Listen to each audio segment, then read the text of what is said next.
Ouça o Agro, Gestão e Mercado, com Natália Fernandes, um podcast do Sistema CNA-Senar.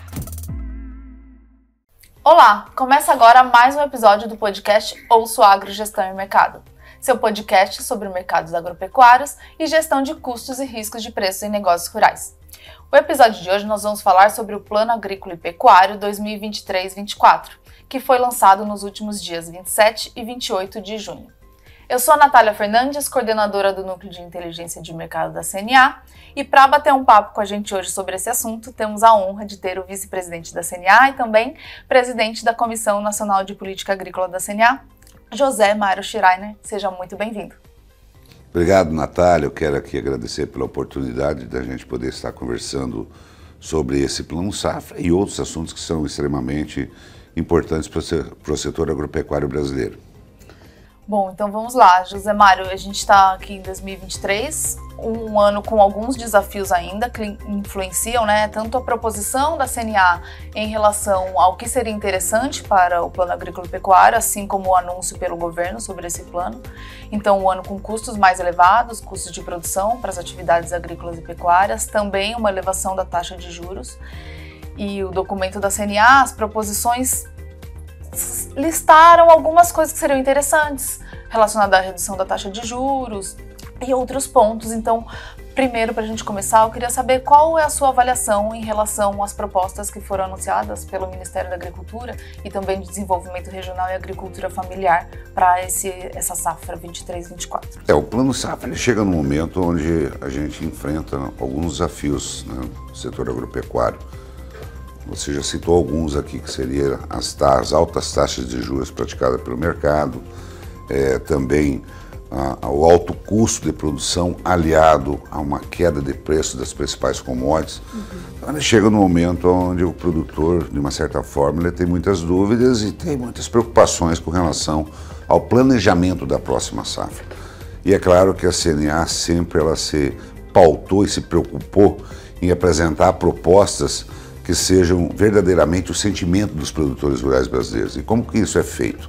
São realizadas reuniões regionais no sul, no sudeste, no centro-oeste, no norte, no nordeste, onde ali é capturado os principais anseios e o principal direcionamento dos produtores rurais em relação ao Plano Safra. Fechado esse planejamento, essa proposta, ela é entregue ao Ministério da Agricultura, foi entregue ao ministro Fávaro, pelo presidente João Martins, por nós, para que ali ele pudesse ter um pensamento e um balizamento do que pensa os produtores rurais, representados, é claro, pela CNA. E nós apresentamos essa proposta e o Plano Safra ele veio bem direcionado nessa direção. Nós temos que concordar que foi um Plano Safra bastante robusto no que diz respeito à quantidade, ao volume de recursos.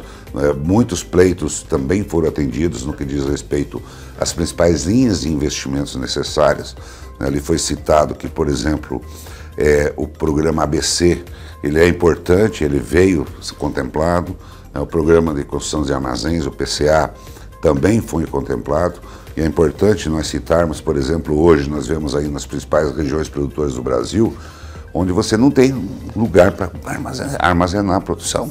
Os armazéns ainda se ocupam, estão ocupados pela produção de soja, onde houve há uma baixa comercialização. E agora a chegada do milho segunda safra, a chegada da segunda safra. Então, portanto, hoje há dificuldade dos produtores rurais de até adquirirem silos bag, que são aqueles silos que são armazenados através de bag nas próprias lavouras. Então, o PCA ele é extremamente importante, o Programa de Construção de Armazéns, ele veio também contemplado, assim como o Moderinfra, que é a modernização, equipamentos para modernização, e o ProIrriga, que é a irrigação. Então, foram essas 4 prioridades citadas e listadas pela CNA. E ele veio contemplado no Plano Safra. É importante nós ressaltarmos que as taxas de juros foram mantidas, alguns tiveram uma elevação, principalmente na linha de investimentos, mas, por exemplo, o custeio foi mantido, as taxas de juros que foram praticadas no ano passado. Lembrando que a safra passada, o Plano Safra passado, ele foi construído numa Selic de 12,75. E esse plano safra ele foi elaborado e pensado numa Selic de 13,75, que é agora as taxas de juros da Selic que estão sendo praticadas no Brasil. Então, portanto, ele vai disponibilizar de mais recursos do orçamento da União para você equalizar os juros, assim como também a agricultura familiar, o plano safra da agricultura familiar, que inclusive contemplou algumas linhas com juros menores, né, de 5 para 4, algumas linhas de 4 para 3, outras linhas de financiamento, como por exemplo a agroecologia, a agricultura ecológica, o que a gente vê com bons olhos isso. E o plano safra para a agricultura empresarial, ele trouxe também uma novidade, eu diria bem-vinda, né? Qual é essa novidade?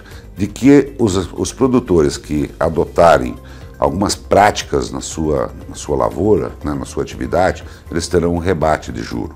Agora, eu quero ressaltar aqui que a agricultura brasileira ela já é altamente sustentável, diferente do que muitos falam, né? Então, ali, quem usar, por exemplo, bioinsumos, né, quem usar pó de rocha, quem praticar dentro da agricultura empresarial, né, a agroecologia, ele vai ter um rebate de juro. Agora, há um ponto que nós não concordamos, que é você utilizar o CAR como um instrumento, ou como ali um balizamento para você ter a queda de taxa de juros, né? É um critério utilizando quem tem o CAR, ele terá um rebate na taxa de juros. Ora, aí nós vamos cometer aí essa proposta, ela comete um equívoco muito grande, para não dizer que 80% dos produtores serão alijados. Por quê? Eles fizeram a declaração do CAR, só que eles não tiveram esse CAR analisado. Sim. Problema de quem? Dos governos, que não deram conta. O governo federal, governos estaduais não deram conta de fazer essa análise. Então eu não posso jamais admitir que um critério que alige 80% dos produtores já de cara, ele possa ser utilizado com uma situação como essa. Então, eu diria que é um plano safra bastante robusto, é um plano safra que ele vem de encontro, mas é claro que esse recurso, ele financia apenas 30% da agricultura brasileira. Em alguns estados como Mato Grosso, Goiás, muito menos, Mato Grosso 14%. E os outros recursos serão, tradicionalmente, são recursos próprios do bolso dos produtores rurais. E também recursos de terceiros, de barter, de troca de mercadoria com multinacionais, né? Esse ano é um ano que, mesmo tendo esse plano safra, o produtor precisa ter um cuidado muito grande em função daquilo que já foi dito, de aumento de custo de produção, de queda de preços, para que ele possa ter ali ajustado. E digo mais, talvez seja um ponto onde os produtores precisam usar um pouco da sua poupança, mas não é poupança de recurso financeiro, que normalmente o produtor ele não tem poupança, ele investe. Mas aquela poupança formada ao longo dos anos de estar ali com alto teor de fertilizante seu solo está bem equilibrado, talvez ele usar um pouco isso e tentar calibrar. É claro que aqui eu não estou dando uma fórmula de bolo, mas é importante sempre a gente ressaltar esse cuidado, essa atenção para que no final da safra do ano que vem os produtores possam estar aí com a sua finança equilibrada. Acaba que é uma revisão no processo ali na gestão, né, da propriedade, para identificar onde que consegue fazer algum ajuste para passar por esse período. Sim, e a maioria dos produtores hoje ele é muito bem assistido, né? Os produtores hoje, de uma forma geral, eles estão ali com agricultura de precisão, eles sabem exatamente aonde que eles têm um solo mais bem, com fertilizantes mais adequados, aonde ele precisa adequar. E também os pequenos produtores hoje, e a agricultura familiar, ela conta com um grande apoio, um grande braço, que é o Senar. A assistência técnica e gerencial do Senar hoje aí que assiste milhares e milhares de produtores em todo o Brasil, o que é extremamente importante a gente ressaltar. E é claro, aliado a tudo isso também, as empresas de assistência técnica estaduais, né, a Anater, que tem um recurso anunciado de 200 milhões para assistência técnica, e a gente torce e cobra para que esse recurso realmente chegue, porque esse pequeno produtor realmente ele precisa da mão estendida, precisa de uma assistência técnica e de um apoio. Sim, Josemar, você já fez uma fala super completa, destacou, né, os principais pontos tanto positivos quanto de preocupação em relação ao que foi anunciado. Até contribuo com a questão da armazenagem, dessa demanda do produtor para este ano. A gente tem identificado, por meio do levantamento de custos de produção pelo projeto Campo Futuro, isso acontecendo realmente. Então, os produtores até têm um atraso na colheita da segunda safra de milho, pelo produtor estar deixando um pouco mais no campo essa cultura, né, por não ter armazém. Então, aí fica realmente destacada essa importância de um recurso para que o produtor tenha acesso, para que ele faça um investimento, no caso de silo bag, para que consiga armazenar. E assim a gente não tenha uma oferta comprometida, que depois venha a impactar nos preços, né? Então... O assunto muito importante que você tocou. Hoje no Brasil nós temos aí a capacidade de armazenar 70% da nossa safra. A FAO, que é o organismo da ONU que cuida da agricultura e do abastecimento de segurança alimentar na ONU no mundo, ela preconiza que nós tenhamos uma capacidade de armazenar 130%. Então, portanto, o Brasil tem a capacidade de armazenar 70%, sendo que o recomendável é nós podermos armazenar 130%. Por quê? 130%. Se eu colho 100 milhões de toneladas, eu preciso ter armazéns para 130%. Hoje nós temos 70%. O que isso ocasiona? Isso que você acabou de falar, muitos produtores estão até retardando a colheita da segunda safra, mas ele ocasiona uma outra questão, que é no período forte da colheita, principalmente da soja, onde os caminhões são usados como armazéns. Então você não tem capacidade de armazenar, você joga em cima do bitrem, joga em cima do treminhão e lá vai ele lá para o porto esperando para embarcar, e isso causa um outro efeito, que é o aumento excessivo do custo dos fretes, em função da demora do descarregamento, em função de toda essa problemática, né? Então é uma situação que no Brasil a gente vem enfrentando ela há alguns anos. Busca-se através do PCA a gente minimizar esse efeito. Agora, esse ano também nós vamos ter um outro componente, com o aumento das taxas de juros. A questão da construção de armazéns, o retorno dele é bastante lento, né?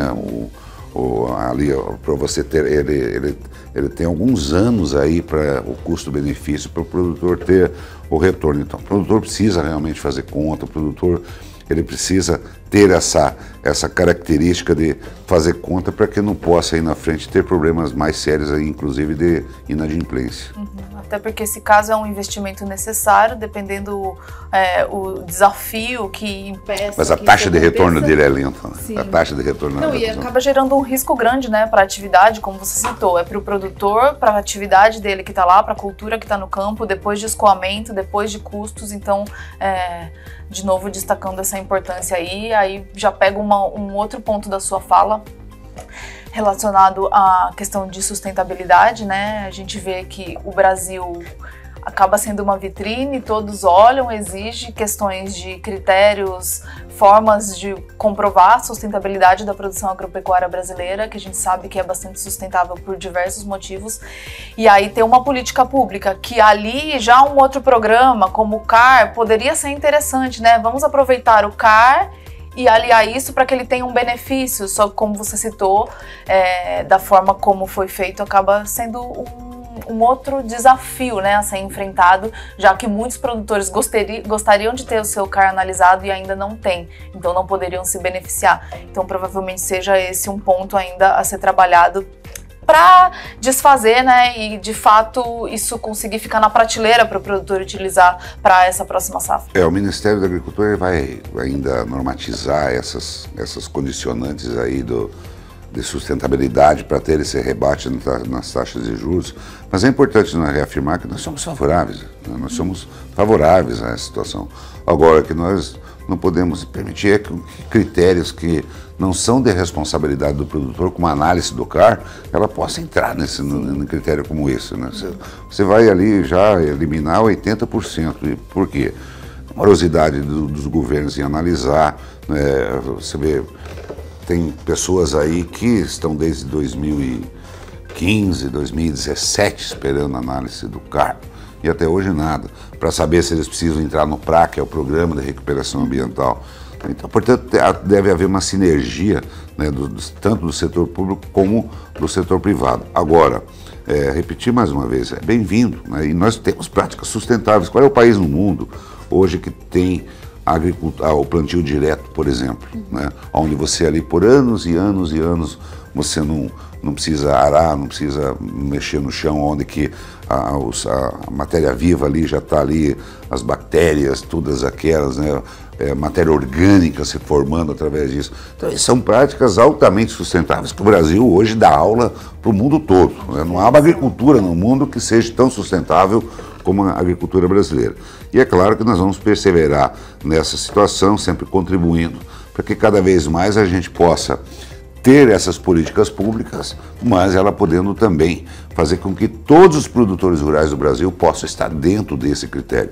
Digo mais, um outro ponto que eu gostaria aqui de tocar é a questão do seguro rural, né? O seguro rural, ele não ficou claro o montante de recursos necessários para o seguro rural, tão necessário para a agricultura brasileira. A CNA pediu, a proposta foi de 2 bilhões, né? Isso não foi anunciado, e de 3 bilhões para o próximo ano. E o seguro rural, ele é um dos 3 pilares principais da política agrícola: crédito, seguro e comercialização. São os 3 pilares principais.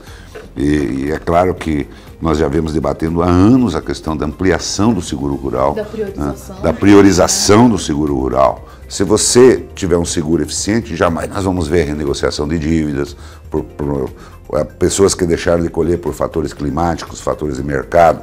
Eles estão, através do seguro rural, isso vai estar equalizado, né? E se há algumas situações que nós passamos já no passado muito próximo, de renegociações de dívida, é uma situação muito difícil, delicada, onde o governo precisa estar ali colocando recursos para equalizar juros, enfim. A grande maioria é causada por questões climáticas. Por questões climáticas, que não onde os produtores não têm governança sobre isso. Sim, a ferramenta que ele teria realmente para fazer uma gestão desse seguro resolve. Seria o seguro rural. Agora, veja bem, muitas vezes um município, aí, a grande maioria dos municípios brasileiros, eles vivem do agro, na pequena, na média, na maior propriedade.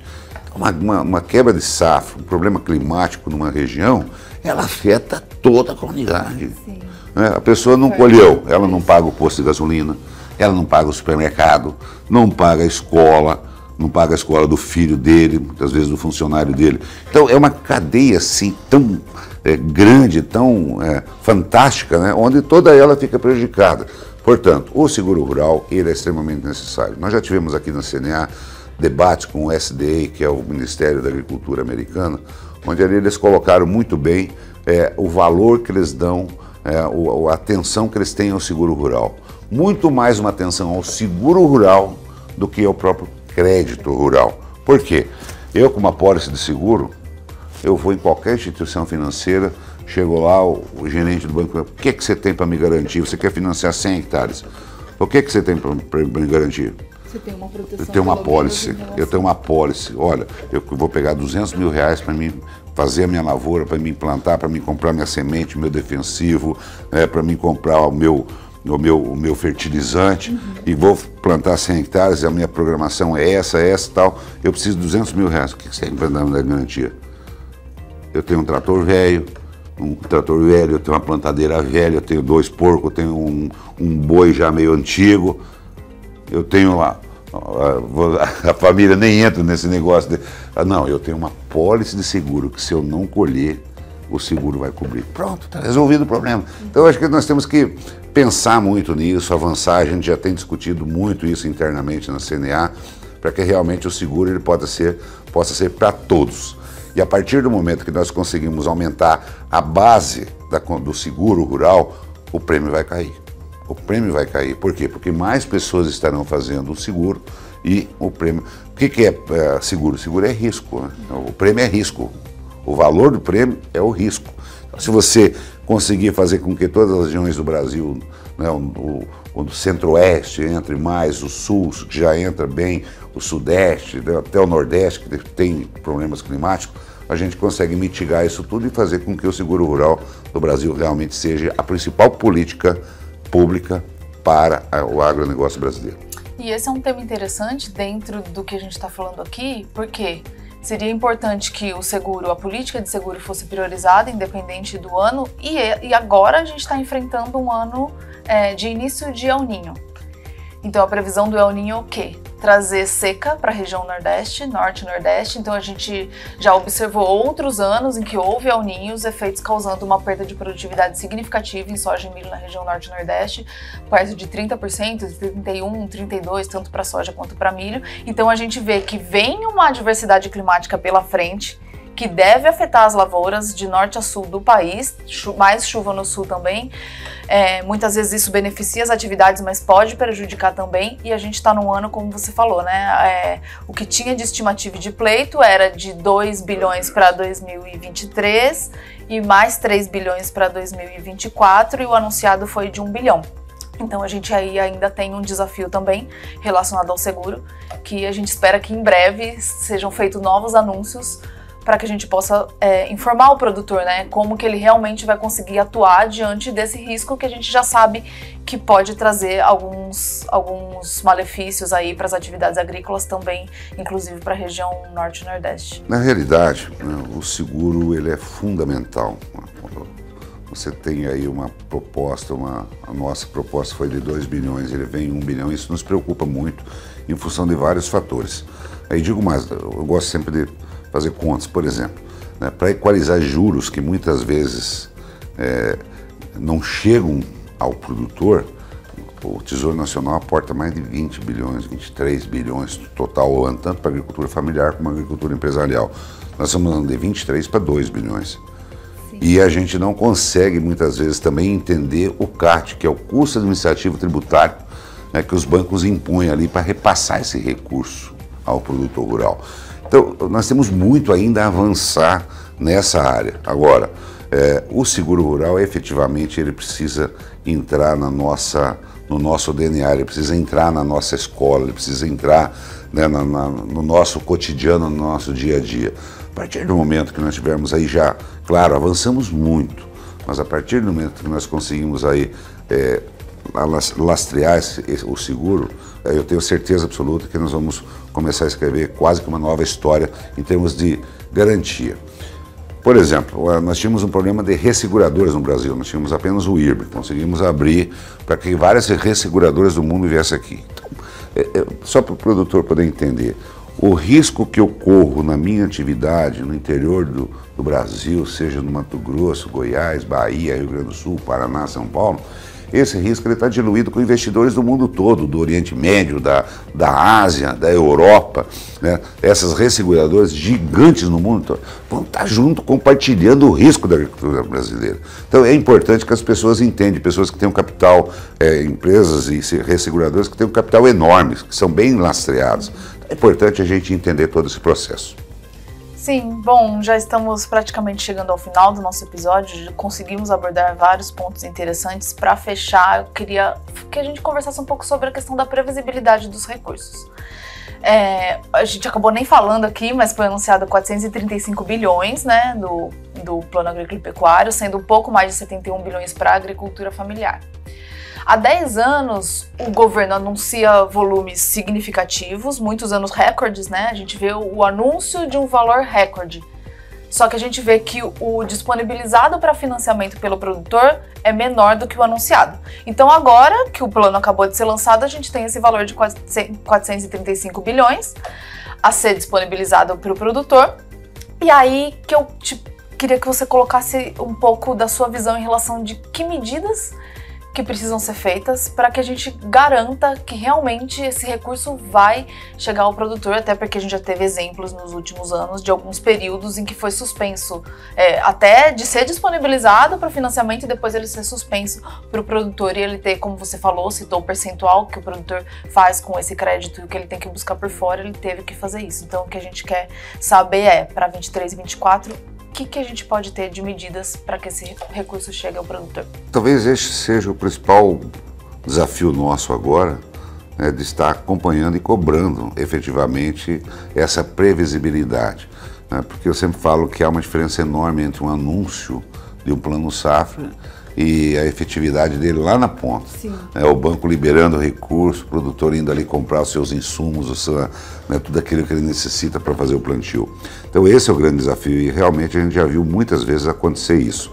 E agora, é claro, A gente espera, foram anunciados já alguns recursos para equalizar, principalmente da agricultura empresarial, ainda do Pronaf falta ainda esse anúncio da equalização do recurso para equalizar esses juros, né? O que é equalização? É entre aquilo que o banco consegue fazer, né, a taxa de mercado, e esse rebate aí ele é equalizado pelo Tesouro Nacional. Então esse é o principal desafio, e é claro, desafio nosso também, de estar acompanhando aqui, cobrando efetivamente para que esse Plano Safra possa chegar lá. E para que, acima de tudo, os produtores rurais do Brasil possam fazer aquilo que eles sabem fazer muito bem. São campeões. É plantar, produzir, colher safra recordes e abastecer tanto a mesa dos brasileiros, como também aí hoje mais de 200 países que o Brasil exporta, sendo aí responsável pela alimentação de praticamente mais de 1 bilhão de pessoas no mundo todo. Então esse é o grande desafio que nós temos agora, de acompanhar a regularidade desses recursos para que eles possam chegar em tempo hábil. Por quê? A agricultura não tem espera, o calendário é de São Pedro, a hora que ele manda a chuva, a hora que nós temos o calendário ali, ele tem que ser plantado, depois não adianta, aí não resolve mais. E tem alguma perspectiva de quando que esse recurso deve estar disponível do Plano Agrícola para o produtor? O Conselho Monetário Nacional aprovou regulamentou já todas as normas, o Banco Central está regulamentando, e a gente espera que o máximo possível aí possa estar disponível aos produtores. Muito bom. Bom, chegamos ao final, então destaco aqui alguns pontos que foi falado durante esse episódio sobre pontos positivos na questão e da importância, né, do programa de armazenagem, de investimento também, de agricultura regenerativa, para adoção de práticas sustentáveis, alguns desafios que a gente tem ainda pela frente em relação à disponibilização dos recursos, orçamento para a equalização do prêmio do seguro.